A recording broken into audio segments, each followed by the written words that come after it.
Salut à tous, c'est Rastacouvert pour un nouveau tutoriel sur Adobe After Effects CS6 où je vais vous apprendre comment réaliser un bullet time freeze. Un bullet time freeze en fait, voilà, c'est ça.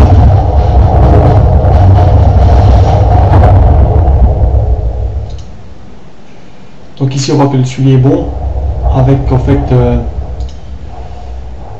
la douille et les projectiles, tout suit parfaitement. Donc pour ce tutoriel, vous aurez aussi également plutôt besoin d'éléments 3D, de Video Copilot, du plugin, ainsi que de Quickstore. Voilà. Donc on va commencer par importer notre rush sur After Effects. Voilà. On va le fixer à la timeline, ce qui va nous créer automatiquement une copo. Moi je l'ai pris sous fond vert, vous n'êtes pas obligé bien sûr. C'est mon choix. Voilà. Alors B.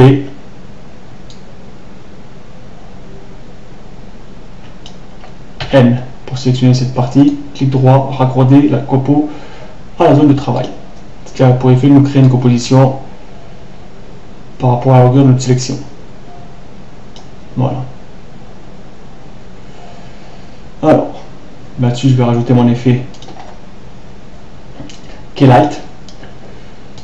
Ici, je sélectionne la pipette. Le Keylight, c'est pour faire en fait disparaître le fond vert, pour laisser place à une transparence.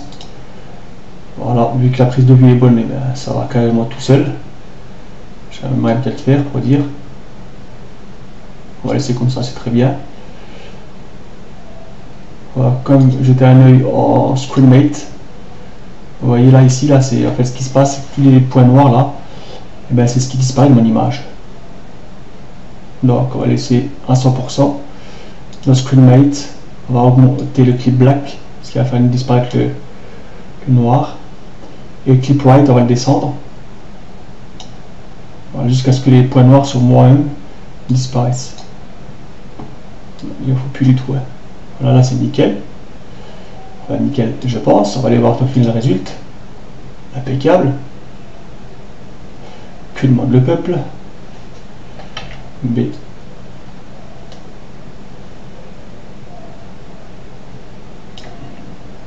B.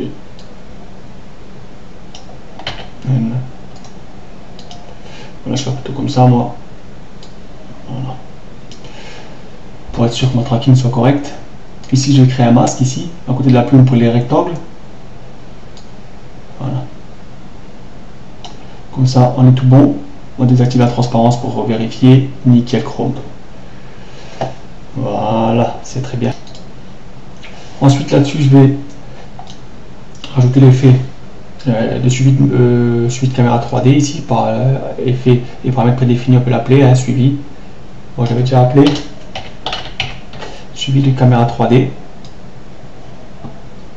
Voilà, il se met en route automatiquement. On va dans réglage avancé pour activer les analyses détaillées.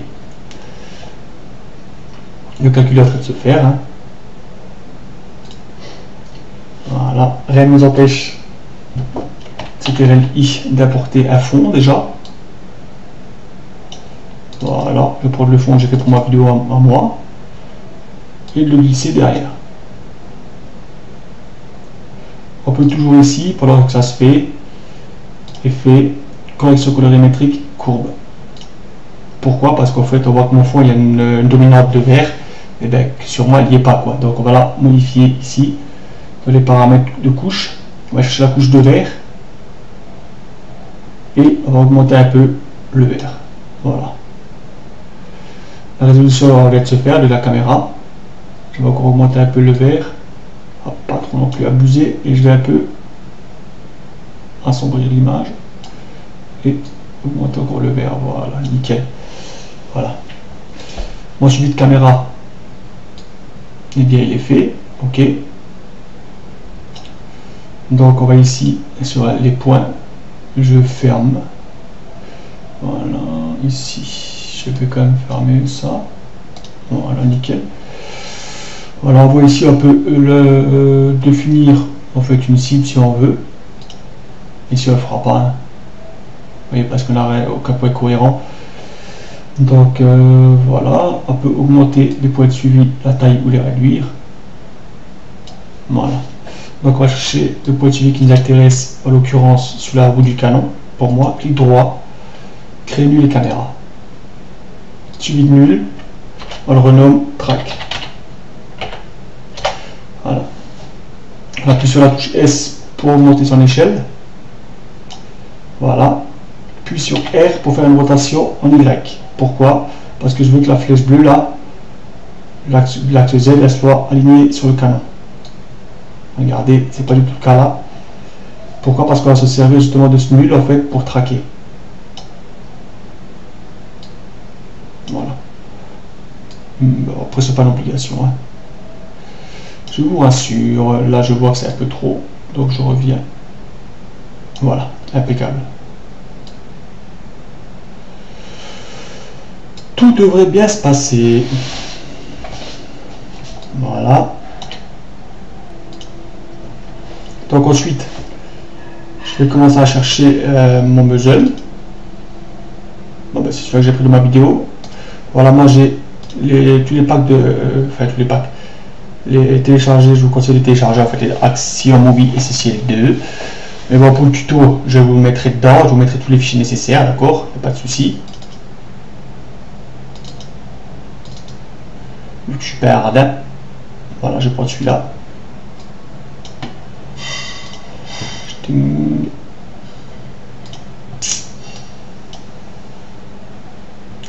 Et dedans, je vais chercher le deuxième, mon aplat. Non, c'est dans les strays. Les strays. Allez, on roule pour celui-là. Voilà. Mes deux menus, ils sont là. Je les glisse de ma copo. Et voilà les petits schnappants. Alors, ce que je vais faire maintenant, je vais les aligner en fait de haut. Ici, on voit bien qu'il y a notre petit chaperon rouge. Il faut les passer en 3D, les calques. Voilà, les deux sont passés en 3D, c'est bon. Et on va les aligner. Chaque à leur tour sur notre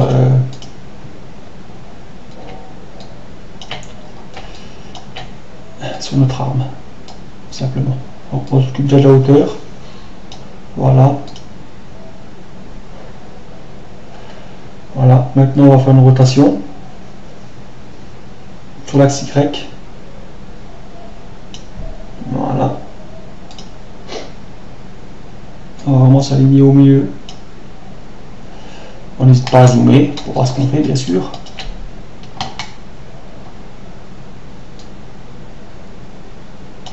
Voilà. Une fois ceci fait, ici le petit serpentin, on clique dessus et on le ramène sur notre track. Voilà. Ce qui a pour effet en fait de faire suivre, si vous voulez, le muzzle. Ok, je le renomme canon, muzzle canon, muzzle canon. Voilà. Ici, je vais sur ce même calque muzzle canon aller dans l'instant. Non, aller dans l'édition, excusez-moi. Sader le calque. Hop là, c'était RLZ, je l'ai mal sadé, je l'ai pas. Il est à la bonne position. Voilà, ici. Même je vais faire mieux, je vais l'avancer carrément déjà. Voilà. Pourquoi? Pour qu'on ait l'impression que le coup part. Voilà.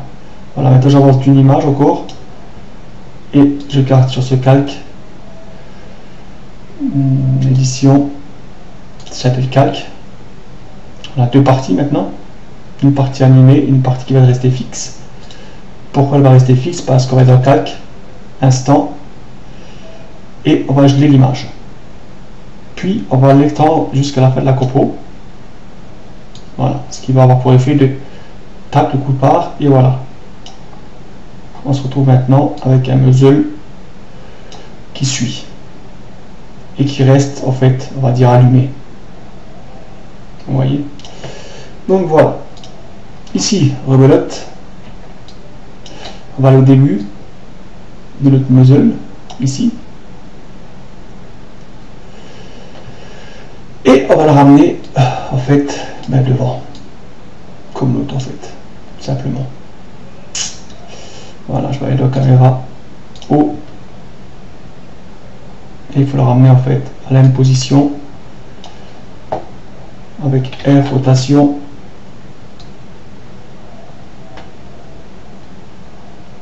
Voilà. Voilà. Bon, c'est à peu près, c'est pas non plus. Non, je crois que je me suis trompé, c'est dans l'autre sens, il faut aller comme ceci. Voilà. Autant pour moi. Alors, on va vérifier maintenant. Voilà. Ok. Voilà qui est fait. On va l'enfoncer encore un peu dedans. Voilà. Oh. Impeccable. Même chose ici.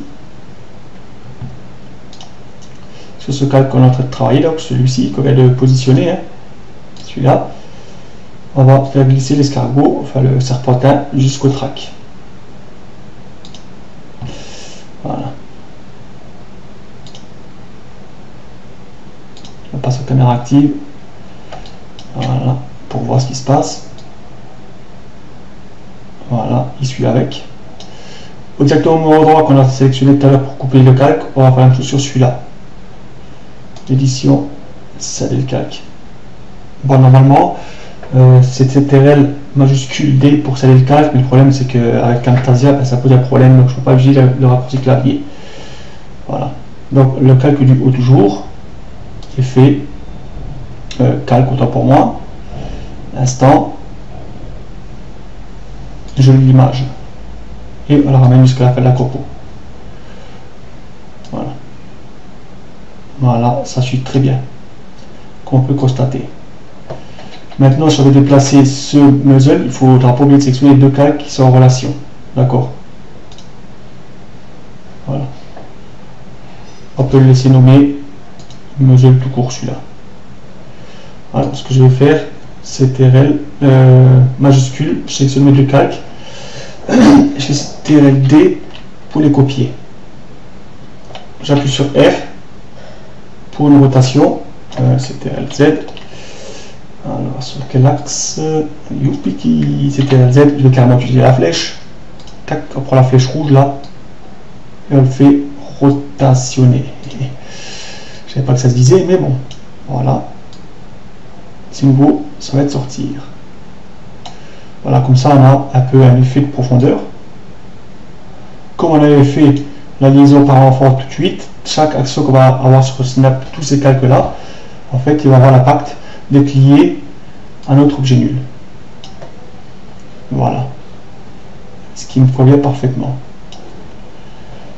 Je trouve ça très bien fait. Maintenant je vais essayer d'agrémenter un peu tout ça.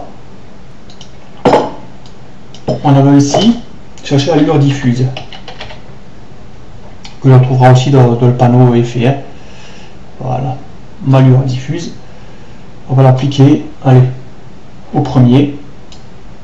Voilà. On va voir tout de suite ce que ça donne. Si on revient en arrière, on verra que sur la partie animée, il n'y est pas. Normal. Il faudra la copier. C'est pas grave, on va faire le réglage déjà. Le seuil, on va être dans le rayon, on va augmenter. Un tantinet. Faut pas hésiter, hein. Je sais pas ce qu'il fait, bon. Alors, que passe ça, m'aurait. Donc voilà. On réduit le seuil à sa convenance et le rayon. N'hésitez pas. Moi je mets le paquet. Je réduis un peu le seuil pour pas que ce soit trop brûlé. Voilà, après on va l'appliquer. Édition, copier, et on va sur chaque calque. Et on fait un coller. Voilà. Comme ça, celui-là qui va être animé va aussi bénéficier de la modification. Même chose ici pour les tags du dessous. Voilà.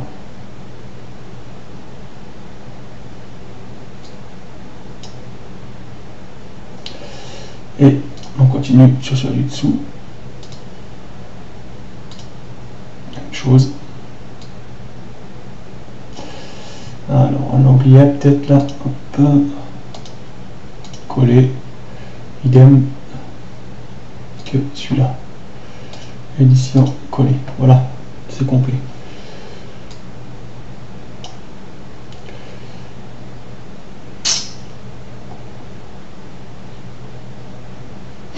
Alors, ce que je pourrais faire encore, peut-être jouer sur l'opacité. Alors, où est-ce qu'on est là? Voilà, les 4 calques là, on les sélectionne sur T. Voilà. Et on va calmer un peu tout ça. Voilà.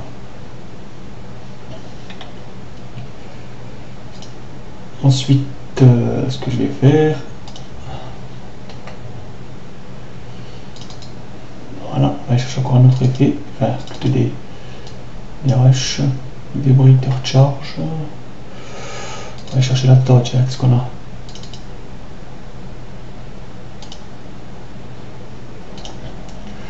Voilà, je vais rajouter quelques petites étincelles pour rendre ça un peu plus réaliste. Voilà.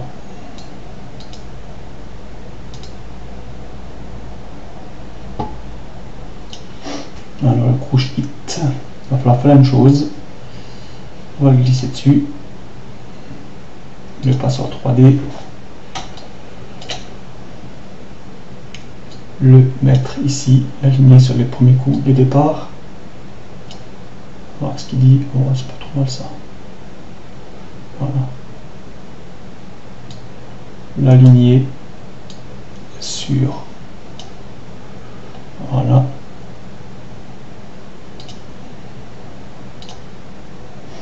On va le ramener de la même façon que tout à l'heure.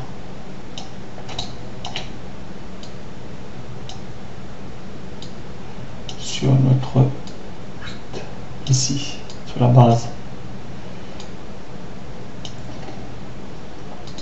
Et pour rotation,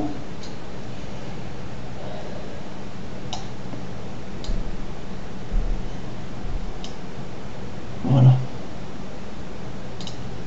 On repasse sur caméra active et on va l'envoyer quick ici. Ça a l'air pas trop mal, voilà. Bon, les chèvres, on va laisser comme ça.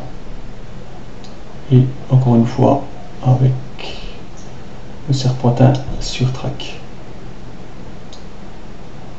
Voilà. On voit que c'est animé. Mais bon, c'est pas le but. Donc on fait comme tout à l'heure. Voilà. On scinde.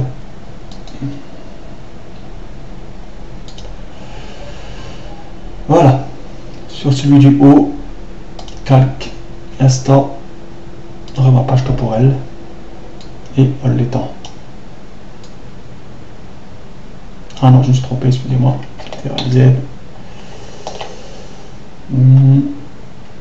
Calque, instant et geler l'image. Voilà, c'est mieux. Voilà, on est bon. Voilà.